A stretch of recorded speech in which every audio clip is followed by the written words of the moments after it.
Imagine this. You're living your life. You're not looking for anyone. You're not waiting for him. 3 years have passed.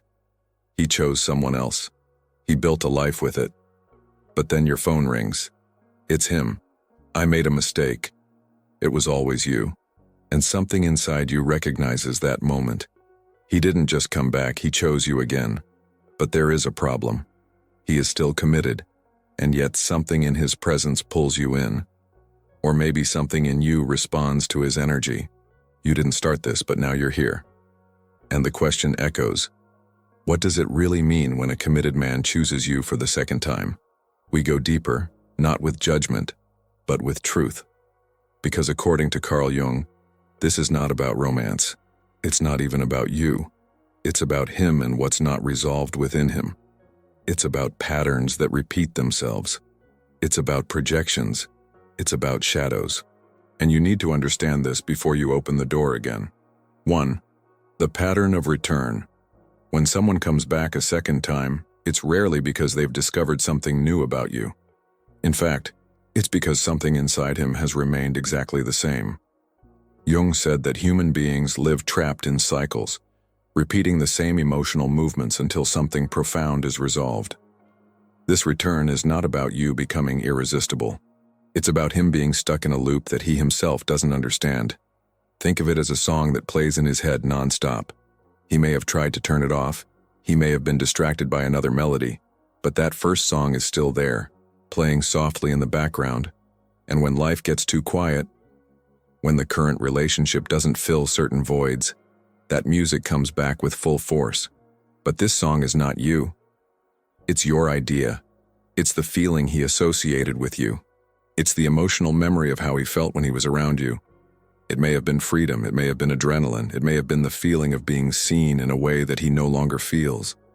The human brain is addicted to patterns. We go back to what we know, even when it hurts, even when it doesn't make sense. And for him, you became an emotional pattern, a place where his mind runs when reality gets too heavy. This is not love. It is refuge. It's escape. It's the need to feel something familiar when everything around you seems wrong. But here's the part that hurts. He's not coming back because he solved something. He's coming back because he didn't solve anything. The same restlessness that made him leave the first time is still there. The same inability to truly commit is still intact. The difference is that now he romanticizes the past with you. Because memory always embellishes what was. He forgets the problems. He forgets the fights. He forgets why it didn't work out. And it creates an edited version of the story where you were perfect and he was happy. But this version never really existed. It was just a moment, a piece of time that felt good because it didn't have the weight of routine. Because I had no bills to pay together. Because there were no discussions about the future. Because it was light, without responsibility. And now he wants it back. But what he doesn't realize is that it was never sustainable.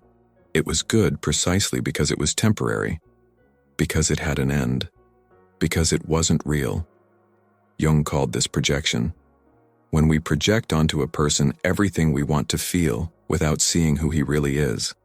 And when a man comes back for the second time, he is projecting again. But now the projection is even stronger, because it was fed by distance, by time, by dissatisfaction with what he has now. He's not choosing you. He's choosing a costume. And you need to understand this before you open the door. Because if you believe that this time will be different, you will enter the same cycle that he is stuck in.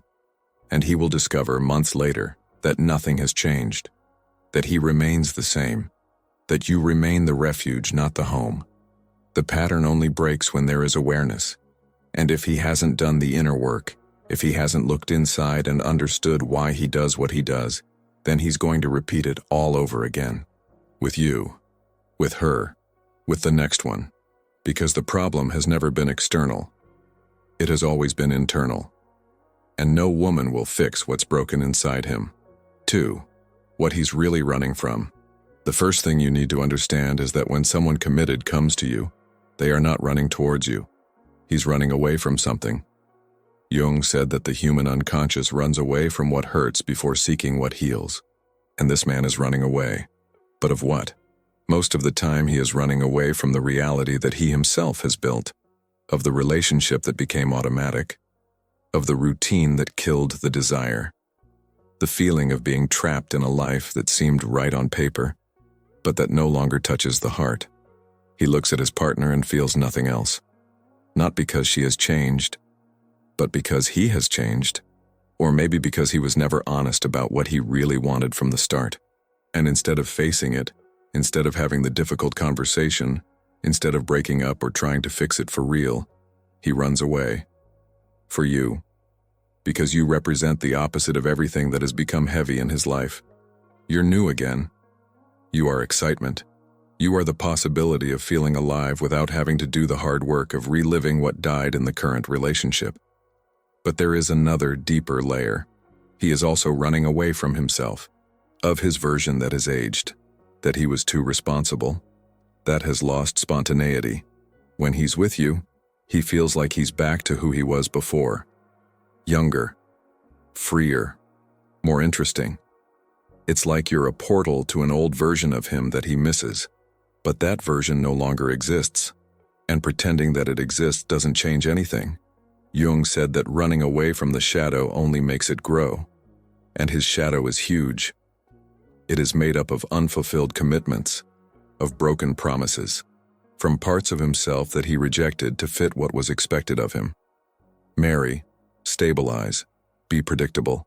He did everything right in the eyes of others, but inside something died. And now he wants to resurrect that through you. The problem is that you are not a time machine. You can't give him back what he lost, because what he lost is nowhere outside of him. It's inside. And only he can rescue. When he looks for you again, he's not saying I love you. He's saying I can't take it anymore where I am. And there's a giant difference between those two things. One is about you, the other is about him. And most of the time it's always about him. About the emptiness he feels. About the crisis that he does not want to name. About the fear of looking in the mirror and not liking what you see. You've become the perfect distraction, the emotional escape, the place where he doesn't need to be an adult. He doesn't need to be responsible. He doesn't have to deal with the consequences of the choices he made. But running away never solves anything. It just postpones. And the more he runs away, the deeper the hole he will have to face one day. The question is, do you want to be there when he finally falls? If this video touched something you've always felt, but could never explain, it means a deeper pattern is at play. In the pinned comment, I left the Jung Method, a guide to help you understand why he chooses you and how to finally stop repeating the same story. Let's continue. 3. The woman he sees versus who you really are. Here's something that will hurt, but that you need to hear. He doesn't really know you. Even if you've spent time together before. Even if they talked for hours on end. Even if he says you're special and different from everyone else. He's not seeing you. He's seeing a projection. Jung explained that we project onto others what we cannot access onto ourselves. And when a committed man chooses you again, he's projecting an idealized image on top of who you are. You became the perfect woman in his head. The one that understands without having to explain. The one that does not charge or suffocate. The one that makes him feel like a man again, desired and powerful. The one who looks at him with brilliant admiration, while the current partner only looks at him with accumulated fatigue or silent disappointment. But this woman he sees simply does not exist. It is a fantasy built by physical distance, and his deep dissatisfaction with the reality he lives. If you became his official partner tomorrow, in 6 months, he would be projecting it onto someone else. Because the problem is not the woman next to him, it is the way he relates. It is his inability to see the other as he really is, with human defects, with complexity, with bad days and moments of boredom. He completely idealized you. And every idealization ends in inevitable disappointment. Because no real human being can sustain the fantasy that another has created in his own head. You have bad days. You have deep insecurities. You have emotional needs. You are complex and contradictory like anyone else. But he doesn't want real complexity. He wants fanciful simplicity. He wants the light version of being with someone, without the crushing weight of everyday life. And as long as you're the other one, you're going to be that light, edited version.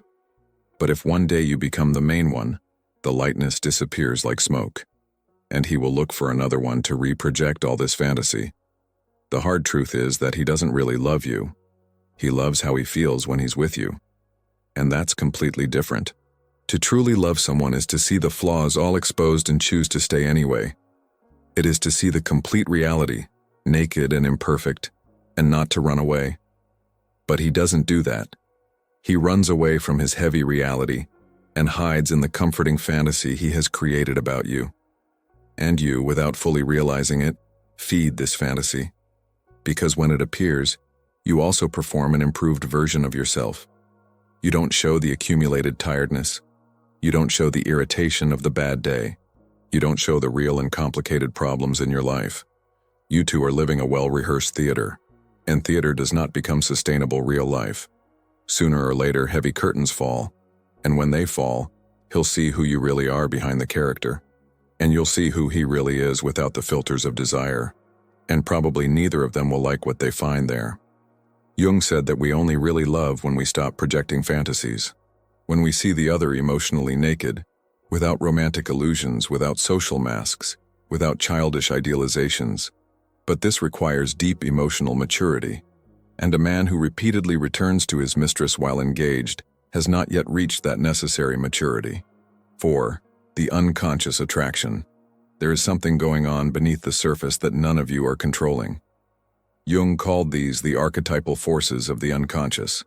They are old patterns, predating reason, that pull people towards each other for reasons that the conscious mind does not understand.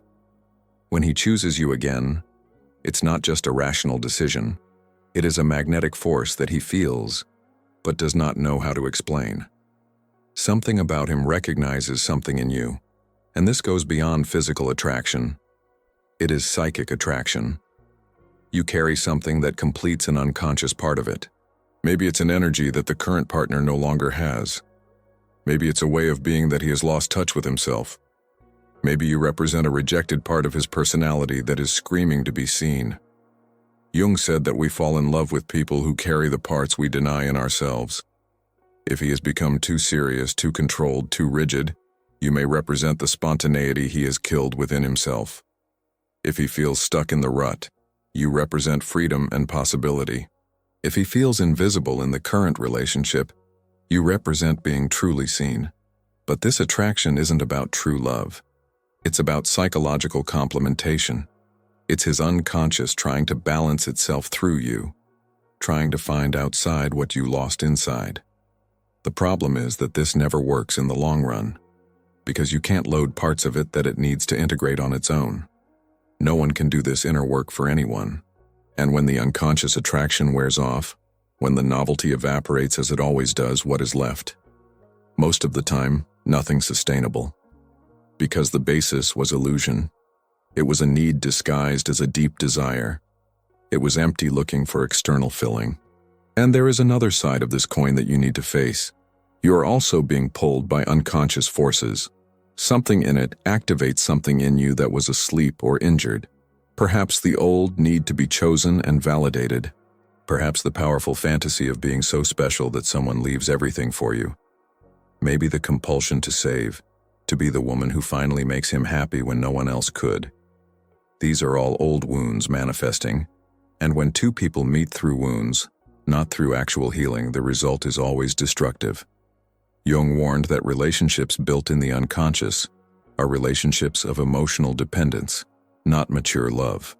They are two people using each other to escape from themselves, not to look at one's own emptiness, not to do the inner work that only they can do. And the stronger the unconscious attraction, the more dangerous it is. Because it seems like inevitable fate.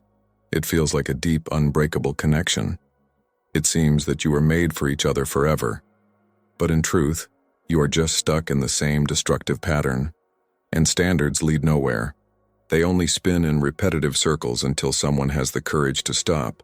The question you need to ask is, what in me is answering this?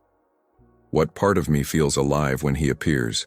And is it a healthy part or a wounded part looking for healing in the wrong place? Because if it's wounded, you're not building anything real. You're just feeding a cycle that will suck you in until there's nothing left. 5. Why the second choice looks different. When he comes back and chooses you for the second time, he has a different weight in the air. It seems more serious this time. It seems that he really thought carefully, that he compared the options, that he tested the other alternative and consciously decided that you are better. And it stirs something deep and primal in you.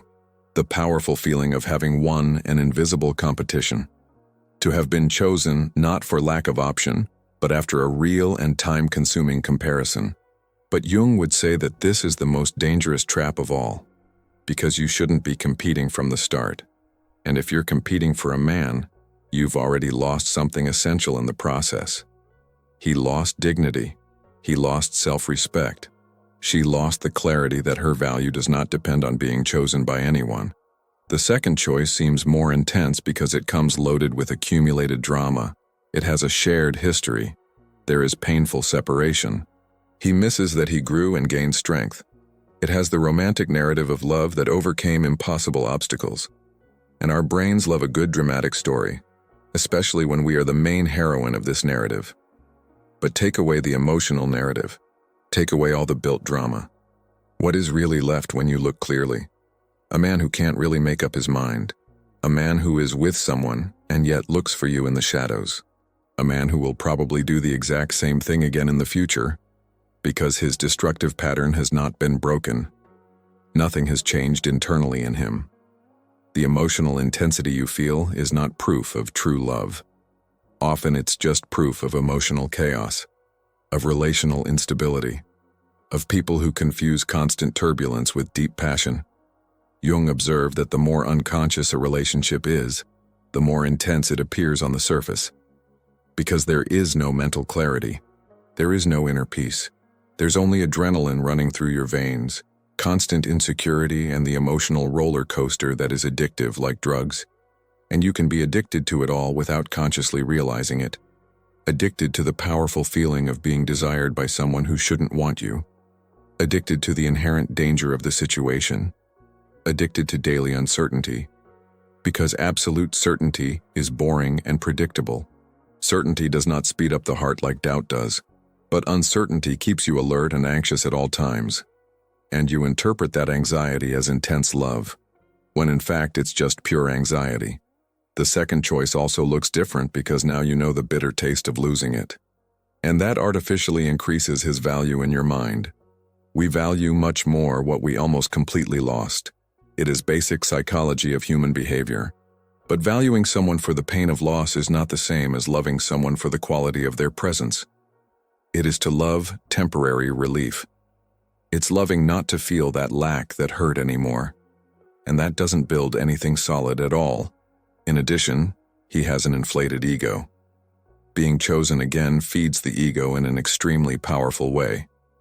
You feel validated as a woman, special among all, irreplaceable and unique, especially if you heard that he tried to make it work with the other and couldn't. It gives you a heady sense of personal victory. But victory over who exactly? About the other woman who doesn't even know you exist? About his chronic insecurity? Or about your own old fear of not being enough for anyone? If you need that repeated choice to finally feel valuable, then the real problem isn't it? It's how you see yourself in the mirror. It's the broken relationship you have with yourself. Because a woman who truly knows her own worth doesn't have to be chosen twice by anyone. She doesn't wait in the reservation line. She does not accept emotional crumbs. She doesn't compete with others for male attention. She simply knows deep in her soul that if someone let her go once, it is because that person was not ready to receive what she offers. And she moves on without looking back. The second choice only looks better because the first one hurt so much. But accumulated pain is not a criterion for decision. And a choice made just to eliminate pain is not a choice made out of real love. It's a desperate choice made out of emotional desperation. 6. The shadow you activate on it. Jung spent years studying the concept of shadow. That part of us that we reject, that we hide, that we pretend doesn't exist. And when a committed man comes to you repeatedly, you're activating his shadow. You represent everything he cannot be in the official relationship. The rebellion, undomesticated desire, The part of him that doesn't want to be responsible, that doesn't want to keep promises, that doesn't want to be predictable. With you, he can be the dark version of himself. The one who lies, who betrays, who breaks rules. And there's something deeply seductive about it for him, because that part has been suppressed for so long. He spent years being the good partner, the reliable one, the right one. And that created pressure. All repression creates pressure. And now you are the escape valve. The problem is that the shadow is not a healthy part of connecting. It's a destructive part. And relationships built in the shadows always end in destruction. Because the shadow does not hold light. It does not build a future, it only destroys gifts. Jung warned that integrating the shadow is healthy, recognizing that it exists and working with it consciously. But acting on it without awareness is dangerous. And this man is not integrating anything, he's just acting. Without looking at what that means, without taking responsibility for the chaos it is creating. And you're allowing it. Because maybe you're also living through your own shadow.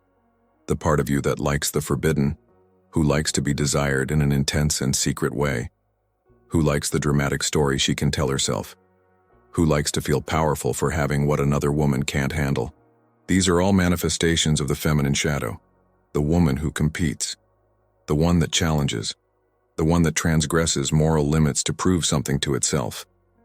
And when two shadows meet, the result is always destructive, because there is no truth there is no integrity. There is only impulse, naked desire, and well-constructed self-deception. It's easy to romanticize this, call it overwhelming passion. But Jung would look at this dynamic and see two unconscious feeding off each other's unresolved patterns. You need to ask yourself with complete honesty, what part of me is feeding off of this? What part of me likes this secretive and charged dynamic? And more importantly, is it a part that I respect when I'm alone at night? Jung said that we only evolve when we bring the shadow to the light, when we look at it without heavy judgment, but with brutal honesty. And then we consciously choose what to do, not by blind impulse, not out of lack disguised as love, but for clarity about who we want to be. And if you look closely, you'll probably see that this whole dynamic isn't about genuine love. It's about two people running away from themselves, using each other as a convenient distraction, as a temporary refuge from everything they do not want to face in their own lives. And that can feel intense when it's happening.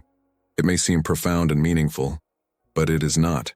It is just shadow recognizing shadow. And shadow does not build anything that lasts in the light of day. It only works in darkness.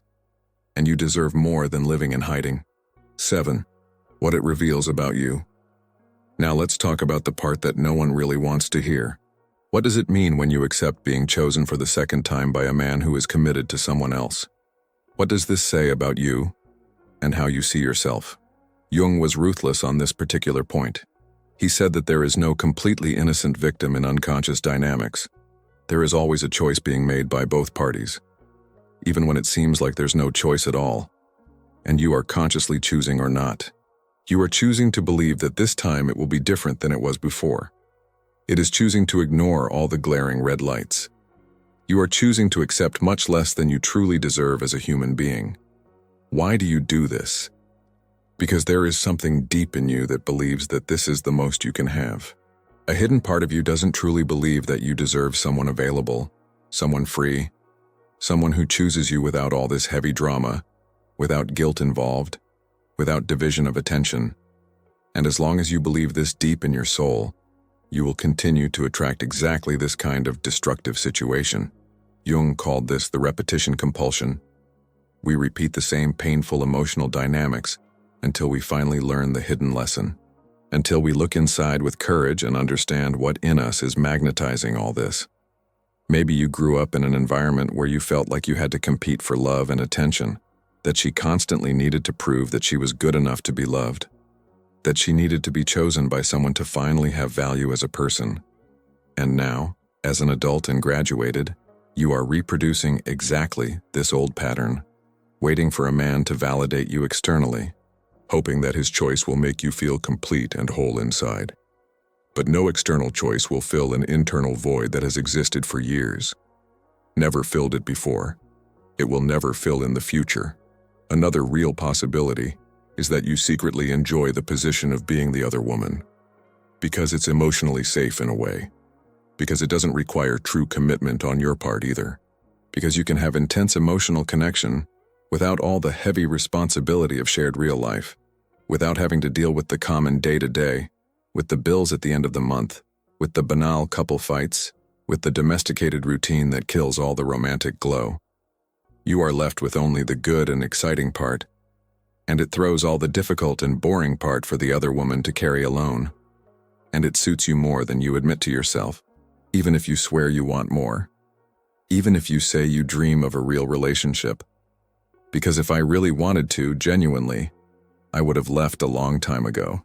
Jung said that we lie to ourselves much more easily than to anyone else around, and you may be deeply deceiving yourself right now, saying that she is madly in love, that this is special and unique, that he really loves you like he's never loved anyone else. But deep down, you know the naked truth. You know that this has no sustainable future. You know that he probably won't leave his comfortable life for you. Or if you leave it eventually, you will do to the next woman exactly what you did to the current one and to you.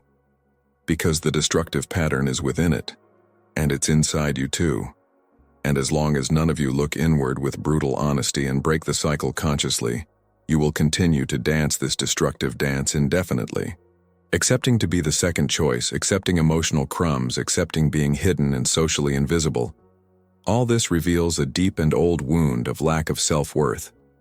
It reveals that you don't love yourself enough to demand wholeness from someone, to demand truth and transparency, to demand someone who chooses you publicly without any fear, without social shame, without having to hide you from anyone. And until you heal that bleeding wound inside you, you'll continue to accept less than you deserve. And he will continue to call it true love when it is just neediness in disguise. 8. The truth that no one wants to hear. Here is the naked truth, without romanticization, without excuses, without illusions. If a committed man chooses you again, and you accept, you're both building something rotten from the ground up. It doesn't matter how right it looks. It doesn't matter how much you feel it is destiny. It doesn't matter how many excuses he makes about the current relationship. The truth is that he is cheating, and you're participating in the betrayal, and there is no happy ending built on lies, pain caused to another person, broken promises. Jung was categorical about this. He said that the unconscious charges. He always charges. Everything that is done in the shadows without integrity comes back as a symptom, like guilt, like self-sabotage, like unhappiness that you don't know how to explain. You can even keep it. It may even become the official relationship, but it will carry the weight of how it started. And that weight never completely disappears. Every time he leaves without warning, you will ask yourself, is he doing to someone else what he did to me? Every time his phone rings and he leaves the room to answer, you will be suspicious. Because you know what he's capable of. You lived being the other. And now she will live with the fear of being changed too. There is no real trust when the relationship was born of betrayal. And without trust, there is no peace. There is only surveillance, insecurity, paranoia disguised as love. In addition, it has moral weight. There is another woman being destroyed by this. It may even be that their relationship was already bad. It may be that they no longer loved each other. But that doesn't give you the right to get in the middle. Because if he wanted to leave, he would leave. Alone. Without having you waiting. But he doesn't do that. Because he is a coward. Because he wants to ensure that he has a place to fall before releasing what he has. And you are being an accomplice in this cowardice. And Jung would say that this has a high psychological cost. Because you know, deep down, that's not right. And every time you act against what you know to be right, you lose a piece of yourself, lose self-respect. It loses dignity. You lose the ability to look in the mirror and like what you see. And no man is worth that. None. The truth that no one wants to hear is that you deserve more. But as long as you don't believe that, you'll continue to accept less. And he will continue to justify it. He will continue to say that it is different, that you are special, that your love is greater than the rules. But it is not. It is just another case, another repetition of the same pattern that has been happening for centuries. And if you want to get out of this cycle, you need to do the one thing that really works. He needs to leave. Not tomorrow. Not when he decides. Now. Because the longer you stay, the harder it is to get out, and the more you get lost in the process. Jung said that real growth begins when we stop blaming others and take responsibility for our choices. And that's your choice. To stay and destroy yourself little by little, or go out and rebuild. Painful? Yes. Necessary? Absolutely. Because you weren't born to be second choice. He was not born to live in the shadows. He was not born to expect crumbs from a man who does not have the courage to assume you. You were born to be truly loved. Entirely. No shame.